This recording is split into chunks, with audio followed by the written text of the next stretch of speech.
Hello everyone. आज के इस वीडियो में हम जो अक्टूबर मंथ की पॉलिटी है, ठीक है, इसके हम क्या करेंगे ना, जो न्यूज़ इन शॉर्ट है उसको डिस्कस कर लेते हैं। ठीक है, क्या है अक्टूबर मंथ का जो पॉलिटी का न्यूज़ इन शॉर्ट, ठीक है, इसको डिस्कस कर लेते हैं। तो सबसे पहली न्यूज़ है हमारी कि सुप्रीम कोर्ट ने क्या किया है, ग्राम जो न्यायालय होते हैं ना निचले लेवल पर, उनकी व्यवहार्यता पर सवाल उठाएं कि ये कैसे काम कर रहे हैं, इनको होना चाहिए कि नहीं होना चाहिए, और होना है चाहिए तो इनका क्या महत्व है, और कौन कौन से ऐसे राज्य हैं जो इनको नहीं अपना रहे हैं या फिर नहीं इनको बना पा रहे हैं, इनका गठन कर पा रहे हैं, तो इनके नहीं होने से क्या क्या नुकसान है। ठीक है, तो इसकी व्यवहार्यता पर सवाल उठाए गए हैं सुप्रीम कोर्ट द्वारा। तो बात करते हैं कि इनका गठन कैसे होता है। तो ग्राम न्यायालय एक्ट है 2008 का, इसके द्वारा ग्राम न्यायालयों का गठन करना अनिवार्य किया गया था। ठीक है, बात आती है कि ग्राम न्यायालय क्या ही काम करते हैं, ये किस लिए इनका महत्व है। तो ये क्या करते हैं, जो नागरिक की सामाजिक आर्थिक और जितनी भी इनकी अक्षमताएं होती हैं, तो इनके कारण क्या होता है, इनको न्याय नहीं मिल पाता है। तो ऐसे अवसरों से वंचित ना रह जाए, इसके लिए ग्राम न्यायालय काम करते हैं। तो इसको लेके क्या मुख्य चिंताएं दी गई हैं। ठीक है, तो बताया गया है कि जो राज्य सरकारें होती हैं या फिर केंद्र शासित प्रदेश होते हैं, तो क्या इनको ग्राम न्यायालय का गठन करना अनिवार्य है या नहीं है। तो देखिए यहाँ पे जो 2008 की धारा 3 है, इसमें कहा गया है कि ग्राम न्यायालय जो राज्य सरकारें हैं ग्राम न्यायालय गठन कर सकती हैं। अब कर सकती हैं का मतलब अनिवार्य नहीं है, तो ये एक निश्चितता का अभाव है, तो इस पर एक चिंता व्यक्त की गई है। दूसरी बात, संसाधनों की कमी। क्या है कि जो राज्य सरकारें हैं पहले ही जो न्यायालय हैं उनको लेकर सीमित संसाधनों का सामना कर रहे हैं। उसके बाद अब जो अतिरिक्त ग्राम न्यायालय का जो वित्त पोषण को लेके चुनौती आ जाएगी, तो इसका भी एक अतिरिक्त बोझ बढ़ जाएगा। तो संसाधनों की वैसे ही कमी होती है राज्य सरकारों के पास, एक और बोझ। ठीक, तो ये एक चिंता बनी हुई है। बात करते हैं जो उच्चतर न्यायपालिका पर जो कार्य बोझ का बढ़ना कैसे बढ़ जाएगा। जैसे जो ग्राम न्यायालय हैं वो क्या करते हैं, जो जिला न्यायालय और सिविल न्यायालय इनके मुकदमों का बोझ कम करते हैं, लेकिन अगर इनकी जो अप्रभाविता रहेगी या फिर जो काम अच्छे से नहीं कर पाएंगे, तो ये क्या करेंगे, उच्चतर न्यायालयों पर बोझ बढ़ाएंगे। और फिर जो हाई कोर्ट हैं इन पर जो रिट वगैरह जारी होती हैं या रिट जो दायर होती हैं, उन पर ही बोझ बढ़ेगा। तो ये उच्च न्यायालय की जो प्रभावशीलता है उनको भी कम कर रही हैं या फिर उन पर भी बोझ बढ़ा रही हैं। ठीक है, अगर ग्राम न्यायालय जहाँ पर नहीं है। अच्छा, अब बात करते हैं इनकी मुख्य विशेषताओं की। तो क्या विशेषताएं हैं, देखिए, जब इनका गठन होता है तो किस स्तर पे होता है, तो ये मध्यवर्ती स्तर पे काम करती हैं, या फिर प्रत्येक मध्यवर्ती स्तर पर जो जितनी पंचायतें हैं या तो उस स्तर पे हो सकती है, या फिर मध्यवर्ती स्तर पर जो निकटवर्ती पंचायत के समूह हैं उनके स्तर पर गठन किया जा सकता है। दूसरा, मतलब इनका गठन कैसे होता है, तो राज्य सरकारें क्या करती हैं, हाई कोर्ट से परामर्श लेती हैं प्रत्येक ग्राम न्यायालय के लिए। और इनके प्रत्येक ग्राम न्यायालय में जो न्यायाधिकारी होते हैं, इनके परामर्श, हाई कोर्ट के परामर्श से ही राज्य सरकारें नियुक्त करती हैं। ठीक है, यानी स्टेट गवर्नमेंट क्या करती है, हाई कोर्ट से परामर्श लेती है, हाई कोर्ट परामर्श देता है, तब जाके यहाँ के जो जज हैं उसकी नियुक्ति होती है। ठीक है, ग्राम न्यायालय के जज की। ठीक है, अब बात करते हैं अधिकार क्षेत्र। तो ये एक मोबाइल कोर्ट होते हैं, यानी कि जहाँ मुद्दा होता है वहाँ पर स्थापित हो जाते हैं, बेंच डाल के अपना शुरू हो जाते हैं। तो ये सिविल और क्रिमिनल दोनों तरीके के अधिकार क्षेत्र के मामले सुलझा लेते हैं, यानी सिविल है तब भी और क्रिमिनल है तब भी। लेकिन इसमें देखा जाता है कि वो कितने सज़ा तक के प्रावधान हैं। ऐसा नहीं है कि 10 साल वाली सज़ा है या 7 साल वाली सज़ा है और उस पर भी न्यायालय निर्णय दे रहा है, नहीं। इसमें टाइम पीरियड लिमिट होते हैं कि इससे ज़्यादा ये नहीं दे सकते। बात करते हैं कि इनका जो विवाद सुलझाने का जो समाधान है कि विवाद कैसे सुलझाते हैं, तो ये सुलह की नीति पे काम करते हैं, सुलह समझौता। यानी कि दो लोगों के पक्षों में बीच में कोई विवाद है तो सुलह करवा दिया, समझौता करवा दिया, ऐसे ग्राम न्यायालय सुलह करवा देते हैं। और जो सुलहकार कौन होते हैं, तो सामाजिक कार्यकर्ता होते हैं, वो सुलहकार के रूप में काम करते हैं। बात करते हैं कि ग्राम न्यायालय किस तरीके से काम करते हैं, तो ये प्राकृतिक न्याय के सिद्धांत पे काम करते हैं। ये किसी कानून के प्रति बाध्य नहीं होते हैं। जैसे कि कानून है 1872 का, भारतीय साक्ष्य अधिनियम 1872, इसको लेके भी बाध्य नहीं होते हैं। फिलहाल ये जो 1872 का कानून है, इसने जो हमारी वीएनएस आई है ना 2023 की, इससे प्रतिस्थापित हो चुका है। तो वीएनएस से भी ये काम नहीं करते हैं। ये किस पे काम करते हैं, प्राकृतिक न्याय पे। जबकि इसकी बात करें हाई कोर्ट है या फिर जिला न्यायालय, ये सब आपके कानून के अनुसार ही काम करते हैं। अच्छा, अब बात करते हैं कि ग्राम न्यायालयों की भारत में स्थिति क्या है, एक झलक इसको भी देख लेते हैं। तो अभी देखिए, प्रारंभिक लक्ष्य कितना था कि हम 2500 ग्राम न्यायालय गठित करेंगे, लेकिन कितने हुए हैं, 500 से भी कम हुए हैं। पूरे भारत की बात की जाए तो अभी कितने हैं, 314 ही जो ग्राम न्यायालय हैं वो काम कर रहे हैं। यहाँ पे एमपी है, महाराष्ट्र है और राजस्थान, ये तीन राज्य ऐसे हैं जो थोड़ा इनको गठन को लेकर प्रगति कर रहे हैं। वहीं अगर हम यूपी और बिहार की बात करें तो यहाँ पे इनका या तो बहुत कमी है या तो लगभग शून्य है या सीमित है, यानी बहुत कम अच्छे से काम नहीं कर रहे हैं, मतलब गठन ही नहीं कर रहे हैं। गठन नहीं करेंगे, ग्राम न्यायालय पे ग्राम न्यायालय स्तर पे कुछ कानून मतलब कोई मुद्दे ही सॉल्व नहीं हो रहे हैं तो सीधा जिला न्यायालय, वहाँ पे नहीं तो हाई कोर्ट, यानी इसीलिए यहाँ पे न्याय प्रणाली कठिन है, थोड़ा न्याय मिलना कठिन हो गया होता जा रहा है। वहीं अगर यूपी बिहार जैसे जहाँ पे पॉपुलेशन ज़्यादा है, यहाँ पे ग्राम न्यायालय होना बहुत ही आवश्यक है। अगर यहाँ पर ग्राम न्यायालय होते हैं तो जो हाई कोर्ट है, जिला न्यायालय है, इन पर बोझ स्वतः ही कम हो जाएगा। अच्छा, बात हो रही थी इनके वित्तीय पोषण की। हमने अभी देखा था कि जो राज्य सरकारें हैं इनके वित्त पोषण का बोझ नहीं झेल पा रही हैं, इसलिए गठन नहीं कर पाती हैं क्योंकि वित्त की कमी होती है, संसाधनों की कमी होती है। तो इसके लिए केंद्र सरकार ने एक स्कीम चलाई, इसको बोलते हैं ग्राम न्यायालय योजना, जो कि केंद्र प्रायोजित स्कीम है। केंद्र क्षेत्र की नहीं, केंद्र प्रायोजित। केंद्र प्रायोजित यानी कि यहाँ पे सेंटर और स्टेट दोनों के अनुपात होते हैं, यानी कि जैसे मान के चलिए सेंटर 40% दे रहा है तो राज्य कितना देंगे, सॉरी सेंटर 60% दे रहा है तो राज्य देंगे 40%। इस टाइप का इनका बंटवारा होता है। यहाँ पर सेंटर 40 दे रहा है तो वो 60, लगभग यहाँ पे 60-40 से क्या होता है कि सेंटर 60 देता है और स्टेट को 40 देना पड़ता है। तो केंद्र सरकार ने राज्यों में जो ग्राम न्यायालय है इनको गठित करने के लिए वित्तीय व्यवस्था सहायता प्रदान करता है। कौन? केंद्र सरकार, इस स्कीम के तहत। तो ये भी एक है कि अच्छा, जो जिन राज्यों में ग्राम न्यायालय स्थापित नहीं है तो उन राज्यों को इस स्कीम का लाभ उठाना चाहिए और अपने यहाँ पर ग्राम न्यायालय की स्थापना करवानी चाहिए, ताकि जो जनता है, वहाँ की जो जनता है, उनको अच्छे से न्याय मिल सके और वो अपना अच्छे से जीवन यापन कर सकें। आपने देखा होगा कि छोटे मोटे केस को लेकर भी लोग कई सालों तक लड़ते रहते हैं, कितना पैसा खर्च करते हैं, कितना इन्वेस्टमेंट समय देते हैं अपना। तो ये एक बड़ी दुविधा का विषय है, इस पर ज़रूर विचार करना चाहिए राज्य सरकारों को। चलिए आगे बात करते हैं हम दूसरे टॉपिक पर। हमारा दूसरा टॉपिक है नागरिकता अधिनियम की धारा 6A। तो अभी क्या हुआ है, सुप्रीम कोर्ट की एक संवैधानिक पीठ थी, इसने जो नागरिकता अधिनियम है ना, इसकी धारा 6 की वैधता को बरकरार रखा है। बोला ठीक है, ये चलने दीजिए, इसमें कोई इशू नहीं है। धारा 6 की बात करते हैं। धारा 6 क्या है? तो ये नागरिकता कानून है 1955 का, इसमें एक विशेष प्रावधान है। और ये कब बनाई गई थी? 1985 में केंद्र सरकार और जो असम आंदोलन था ना, इनके नेताओं के बीच एक समझौता हुआ था, इसे बोलते हैं असम समझौता। इसमें संशोधन किया गया था 1985 में, और तब इस धारा 6A को शामिल किया गया था। ठीक है, ये धारा 6A क्या बोलती है?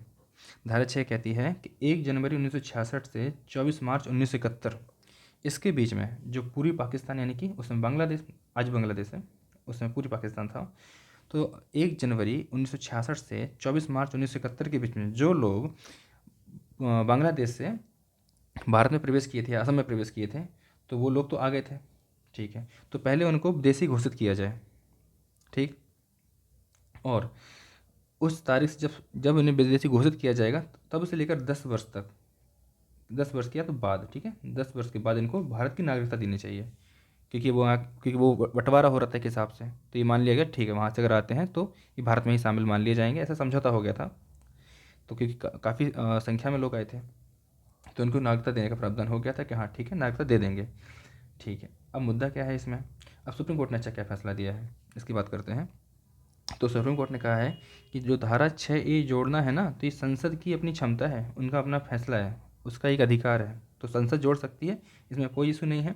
और संसद का एक कानून है, मतलब संविधान में एक अधिकार दिया गया है, आर्टिकल 246 और 7वीं अनुसूची के तहत ये संघ सूची में प्रविष्टि 17 नागरिकता की बात करता है। तो इस हिसाब से कानून बनाया गया है, तो ये अवैधानिक नहीं, ये ठीक है। तो इन्होंने बताया है कि जो प्रविष्टि 17 है, इसमें नागरिकता, देशीकरण और विदेशी गैर नागरिक इससे संबंधित है। तो संसद ने, सुप्रीम कोर्ट ने माना है कि संसद ने जो कानून बनाया है जिसमें धारा 6 जोड़ी है, 6A जोड़ी है, ये ठीक है, कोई दिक्कत नहीं है। अच्छा, बात करते हैं क्या इसमें आर्टिकल 14 यानी कि समानता की बात है, तो क्या इसका ये उल्लंघन करता है? तो बोला है कि नहीं, और ऐसा कोई उल्लंघन नहीं करता है, क्योंकि जो असम की स्थिति है ना वो शेष भारत से अलग है, इसलिए थोड़ा इसको स्पेसिफिक दर्जा दिया गया है, कोई इशू नहीं है इसमें, ऐसा माना गया है। फिर बोलते हैं क्या ये इनकी जो संस्कृति है असम की, वहाँ उसको प्रभावित करता है? क्योंकि आर्टिकल 29 कहता है कि हमारी संस्कृति की रक्षा।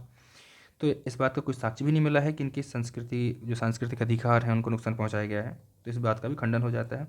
अच्छा, इसके लिए बात करते हैं कि आपने ये डेट क्यों रखी है 24 मार्च 1971, ये कट ऑफ डेट क्यों रखी है? किसके बाद की लोग क्यों नहीं, इसके पहले की क्यों? तो क्या हुआ था कि इस डेट पर पाकिस्तानी सेना ने क्या किया था, 26 मार्च 1971 को ही पूरी पाकिस्तान में एक ऑपरेशन चलाए थे, इसे बोलते हैं ऑपरेशन सर्च लाइट। किसको? बांग्लादेशी राष्ट्रवादी आंदोलनों को रोकने के लिए। और इस डेट के बाद से जो युद्ध के कारण जो प्रवासी, अब युद्ध हो गया है और युद्ध के कारण जो प्रवास किए थे लोग, तो इनको प्रवासी माना जाएगा, ना कि विभाजन के चलते आए प्रवासी। ठीक है, इसके पहले की डेट को मान लिया गया है कि विभाजन के चलते आए थे, विभाजन हो रहा था पूरी पाकिस्तान और पश्चिमी पाकिस्तान का, लेकिन इसके पहले का नहीं माना है, इसके बाद का नहीं माना, क्योंकि ऑपरेशन शुरू हो गया था, युद्ध हो गया था, इसलिए एक कट ऑफ डेट रखी है, तो इसके वो भी एक वैध माना गया है। तो ये था हमारा आर्टिकल। अच्छा, एक हम बात करते हैं यहाँ पे नागरिकता अधिनियम 1955 की। तो ये कानून क्या प्रावधान करता है? तो इसने बताया है कि भारत में नागरिकता कितने तरीक़ों से ली जा सकती है। तो 5 तरीके बताए गए हैं। एक, जन्म से। एक होता है वंशानुक्रम, यानी वंश, यानी कि कोई किसी वंश से आप संबंधित हैं और आप बाहर जाके रहने लगे हैं और आपके वंश का व्यक्ति भारत में था, तो वंश के हिसाब से भी आपको मिल जाएगी नागरिकता। देशीकरण, यानी कि यहाँ पे रहेंगे आप, या फिर किसी क्षेत्र का देशीकरण कर दिया जाए तो शामिल कर लिया जाता है, तो देशीकरण द्वारा नागरिकता मिल जाती है। रजिस्ट्रीकरण या पंजीकरण, जैसे भारत में रही है, एक टाइम पीरियड होता है 7 साल 10 साल, उसके बाद आपको नागरिकता मिल जाएगी, ये हो जाएगा। दूसरा, किसी राज्य क्षेत्र का भारत का भाग बन जाने से। ठीक है, भारत ने किसी क्षेत्र विशेष को अपने क्षेत्र में शामिल कर लिया है, तो उसको नागरिकता, उतने लोगों को नागरिकता मिल जाएगी भारत की। ठीक है, तो हमने यहाँ समझ लिया है कि नागरिकता कितने तरीक़ों से मिलती है। क्या भारत में दोहरी नागरिकता का प्रावधान है? तो जी हाँ, नहीं है, लेकिन इसका मुद्दा चल रहा है कि भारत को दोहरी नागरिकता अपनानी चाहिए या नहीं अपनानी चाहिए, ये करंट में इशू बना हुआ है, लेकिन फिलहाल भारत में अभी ऐसा कोई प्रावधान नहीं है। चलिए अब बात करते हैं नागरिक संशोधन अधिनियम 2019 की। इसमें कहा गया है कि हिंदू, सिख, बौद्ध, जैन, पारसी या जो ईसाई, इससे संबंधित कोई भी व्यक्ति अफगानिस्तान, बांग्लादेश या पाकिस्तान से 31 दिसंबर 2014 को या उससे पहले भारत आया हो, तो वो अवैध प्रवासी नहीं माना जाएगा। ठीक है, उसको क्या माना जाएगा यहाँ पे? ठीक है, वो भारत के ही लोग थे, उनको अवैध प्रवासी नहीं माना जाएगा, रहने का अधिकार दिया जाएगा। अगर उनके अगर 10 साल हो जाते हैं, 7 साल हो जाते हैं, तो फिर उनको नागरिकता दे दी जाएगी। इस टाइप का प्रावधान है। और इनको अवैध प्रवासी नहीं माना जाएगा, तो इनको भगाया भी नहीं जाएगा और यहाँ पे रखा जाएगा। लेकिन होने चाहिए किस कम्युनिटी से? यहाँ पे मुस्लिम कम्युनिटी छोड़ के बाकी लगभग सभी कम्युनिटी शामिल हैं, तो उनको माना गया है। क्योंकि ये माना जाता है ना कि जो अफगानिस्तान है, बांग्लादेश है और पाकिस्तान है, यहाँ पर जो मुस्लिम आबादी है वो बहुसंख्यक है और जो बाकी धर्म है वो अल्पसंख्यक हैं, इसलिए यहाँ पे अल्पसंख्यकों को हमने अधिकार दिए हैं। यहाँ पे हिंदू मुस्लिम वाला कोई इशू नहीं है, ये अल्पसंख्यक वाली की बात है। ठीक है, तो ये रहा हमारा आर्टिकल। हम बात करते हैं अगली न्यूज़ की। तो अगली न्यूज़ है यूनिवर्सल पोस्टल यूनियन। तो अभी क्या हुआ है, जो हमारा भारतीय डाक है ना, इसने क्या किया है, जो यूनिवर्सल पोस्टल यूनियन है ना, इसकी 150वीं वर्षगांठ मनाई है और इसके पे स्मारक टिकट जारी किया है। अच्छा, बात करते हैं इसकी कि यूनिवर्सल पोस्टल यूनियन क्या है। तो इससे पहले एक चीज़ देख लीजिए, जो हमारा भारतीय डाक है ना, वो विश्व का सबसे बड़ा डाक नेटवर्क है। मतलब विश्व में इतनी बड़ी पॉपुलेशन हमारे यहाँ पर है, तो इसलिए ये सबसे बड़ा डाक नेटवर्क बन जाता है, जैसे हम आज भी कंटिन्यू कर रहे हैं। बात करते हैं यूपीयू की। तो यूपीयू की जो संधि थी, एक वर्ण की संधि, जो कि 9 अक्टूबर 1874 में हुई थी। इसके तहत इसे जनरल पोस्टल यूनियन के रूप में स्थापित किया गया था, बाद में इसका नाम यूपीयू कर दिया गया। तो ये स्थापित हुआ था 1874 में जनरल पोस्टल यूनियन के तौर पे।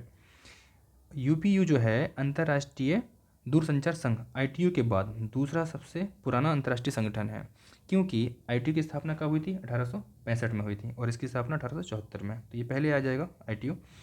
यूपीयू की स्थापना के अवसर पर प्रतिवर्ष 9 अक्टूबर को विश्व डाक दिवस भी मनाया जाता है। आपसे पूछ सकते हैं कि विश्व डाक दिवस कब मनाया जाता है? तो 9 अक्टूबर को, याद रखिएगा।